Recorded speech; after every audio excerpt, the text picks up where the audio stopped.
Hi guys, how are you doing? Welcome to my YouTube channel. If you're new here, karibu sana. If you're a returning subscriber, welcome back. By the way, for the subscribers, we really do appreciate. Nyinyi ndio mnafanyaga every now and then tutake kufanya more videos. Mnatu encourage. Please. So, that's why nasema kama uko hapa na huja subscribe to my channel, please, it's free of charge. Hit that subscription button. Anytime I post a new video, you'll be notified. And I post videos za kila kitu. So leo tunaweza ongea stories za relationship, kesho tunaweza ongea stories za vile utakoniwa, kesho tunaweza ongea another stories. Inakuwa mixed up list. Tunajua kila kitu.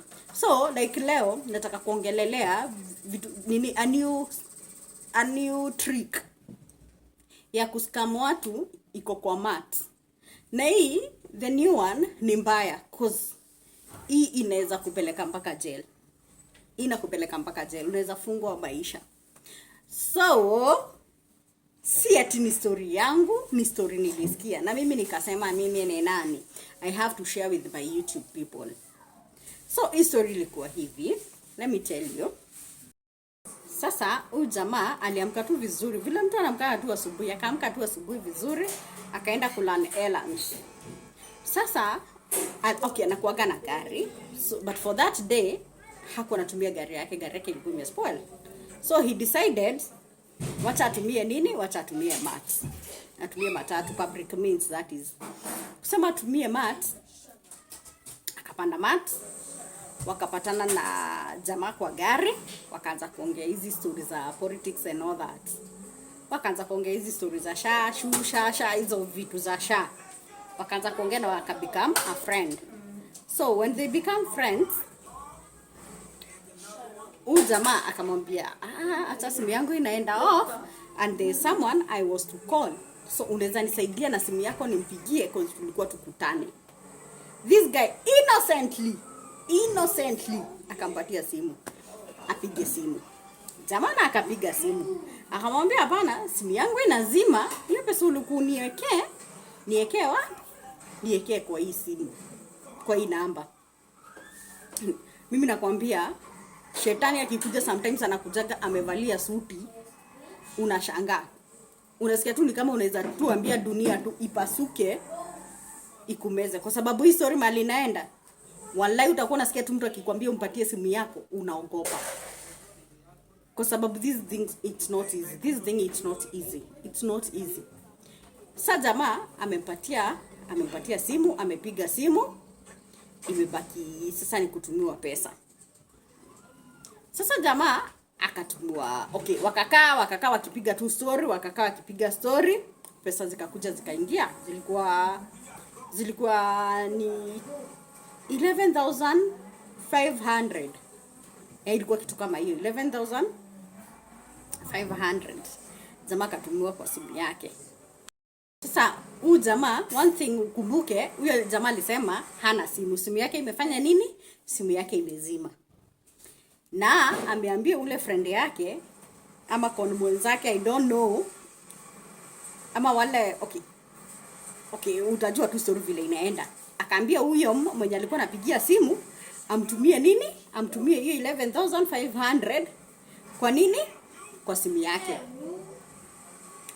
Si pesa zimeingia 11,500. Huyu jamaa akamwambia aje, "Now that I don't have a phone, uwezi nitumia, twende kwa M-Pesa, withdraw hii pesa, unipatie 9,000, ubaki na 1,000, at least unaweza kunywa chai." Huyu jamaa kaona, hapana, this a deal. Huyu jamaa akona roho safi sana. Mtu anaweza niokolea dhao hii asubuhi yote, ama hiyo nini with economy ya saa hii mtu anaweza niokolea dhao. Huyu jamaa akona roho safi. Wakasalimiana after kumaliza kutransact. Sasa kila mtu akaenda njia zake. Unasikia huyu jamaa sasa, huyu mwenye kutumiwa pesa, he's very innocent, hata hajui nini inaendelea. Hajui kabisa ni nini inaendelea. Wadau. Hey. Wacheni niwaambie Kenya ilifuata huyu jamaa. hata huwezi amini.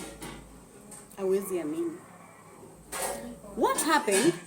Huyu jamaa the following day akaamka tu akaenda kazi kama kawaida. Kwenda kazi, Juno alikujuagwa na flying schools. Na their Subaru boys ndio walimkujia. Jamaa anachukuliwa kama hot cake. Ana grabiwa, yani anarushanishwa, anashangaa ni nini inaendelea. Mimi sijaifanya illegal business. Ni nini kunaendelea? Watu washtuke kwa ofisi. Vile wanamjua na vile amechukuliwa ni watu wawili tofauti. Hizi story hazipelekani. Jamaa kuchukuliwa na flying squad. Akapelekwa police station. Guess what? Vile alifika police station, alipata mtoto. Mtoto wa like 10 years. A girl. Ametolewa parts za mwili. Na sasa wakimchukua wanamwambia huyu ndiye atatoa wengine. Utatoa wengine. Sasa anashangaa ni akina nani? Natoa kina nani? Unajua sasa huyu jamaa hata labda hiyo akili za ati nilitolea mtu pesa haimhit. Cause yeye alifanya tu akiwa innocent, yeye ajui nini na happen. Acheni niwaambie wadau. Venye alifika alipata mtoto hapo amekufa. Ametolewa parts za mwili. Jamaa hajaiona kitu kama hiyo. Hajawahi ona kitu kama hiyo. Alishtuka. Na sasa hapo hata ukijaribu kumtetea utamtetea vipi? Pesa zilitumwa kwake na pesa ni yali withdraw. Pesa zilitumwa kwake na pesa ni yali withdraw. So what happened? Huyu jamaa akaanza kusema hajui. Kumbe ule mwenye alimtumia pesa, mwenye alimtumia 11,500 ilikuwa ni wenye mtoto. Cause walikuwa naambiwa wasipotuma hiyo pesa mtoto atauliwa, which mtoto ashauliwa. So walikuwa natuma ndio mtoto wao asifanye nini? Asiuliwe. Jamaa hajui. Sai as we speak, huyu jamaa kwa industrial area. Uniambie hata kama ni wewe utamtetea vipi? Ama yeye atajitetea vipi? Ndio maana nakwambia saa zingine tunakuwa na huruma sana, tunajisahau. Mtu akikuja kuambia nisaidie na simu yako. Kwanza mimi nazamaga kwanza watu mnapatana nao watu you are dating online, meet hizo blind date. Unaenda kupatia mtu simu yako, uko na kichaa wewe. Unampatia simu yako na which grounds? Unamjua aje ndio umpatie simu yako? Usiwahi patia mtu stranger yoyote, hata leave alone a stranger. Unaona ule mtu mliko mnasoma na yeye, mtu mwenye mliko mnasoma na yeye mpatane after a few months, after a few years, ujue mtu anafanya nini. Please usimpatie simu yako. Don't. Usimpatie simu yako. Kwa sababu haujui next ni nini itakuhapenia. Na ucho mtu akikufanyia hivyo anaga huruma na wewe. He doesn't care, yeye anajifikiria tu, yeye kufikiri. So hiyo story nilisikia somewhere na nikasema it's always good to share with my people, so they can be on watch out whenever you get, not even a matatu. Unaweza kutana na mtu kwa club, unaweza patana na mtu ako stranded somewhere, akwambia nisaidie na simu yako, nipigie mtu kata. Usipatie mtu simu yako. By the way, I was thinking, kwa nini watu wasirudishe hizi simu za biro zilikuwa all over? Kwa sababu unajua hiyo simu mtu yote anaweza piga. Ikuwe tu hizi receive pesa lakini unaweza piga na hiyo simu. Because mali tunaenda utakuwa sometimes uko genuine and no one will help you. No one will help you. Because kumeharibika. Because kama huyu jamani ambie Mungu amtendee maajabu yake atoke. Ataisaidia mtu na simu. Hata ataisikia kusikia mtu ako kwa shida amwangalie. So mimi ile kitu naweza sema, be on watch out. Don't give anyone simu yako. Wacha simu yako ibaki ni simu yako, ibaki ni private na ni private. Don't give it to anyone. Kama utaki kujipata kwa shida, usipatie mtu simu yako. Hivyo ndio iko jamaa as we speak. Hiyo ni story nilisikia juzi. So it's something that iko. So ile kitu naweza kuambia jamaa sasa yako industrial area, ni Mungu tu. Ni Mungu tu. Hapa ni Mungu tu. Ni Mungu tu amsaidie. Na ni tuju ya huruma. So huruma mingi watu, tafadhali usaidie mafika hiyo mahali ya usisaidie mtu, usihurumie mtu. Hurumia mtu ukiona, lakini sasa unaona hata huyu alikuwa na hurumia mtu lakini hakuwa anajua mali itampeleka. If it's not someone you know, please wacha aende police station.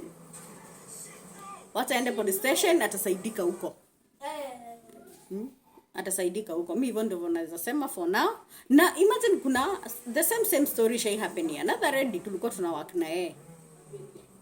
Bahati mzuri huyo dem sasa ile kitu ilimsave ni CCTV because tulikuwa tunafanyaga job night shift. So CCTV ilionyeshana venye huyo jamaa alikuja. Dem ilikuwa inaonekana venye tu wana transact, yeye alikuwa job. Yeye hakuna kitu, hakuna mahali alikuwa ameenda na calls zake zikiangaliwa hakuna kitu ilimhappenia. Huyo CCTV ndio ilimsave. Lakini kwa matatu hebu niambie CCTV itakusave wapi?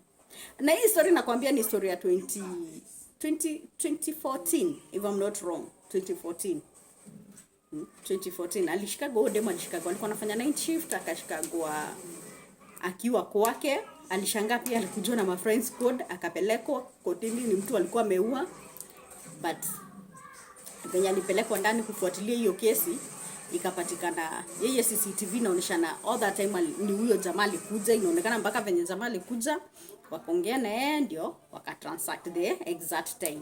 So inaonekana yeye si alifanya transaction, alafu calls zake zikifuatwa there is no way walikuwa na communication, which hata huyo jamaa inaweza msaidia cause wakifuata calls hata hakuna mahali walikuwa na communicate na watu, but still he's not safe. By the time we prove that he was innocent, itawakula pesa, ita waste their time.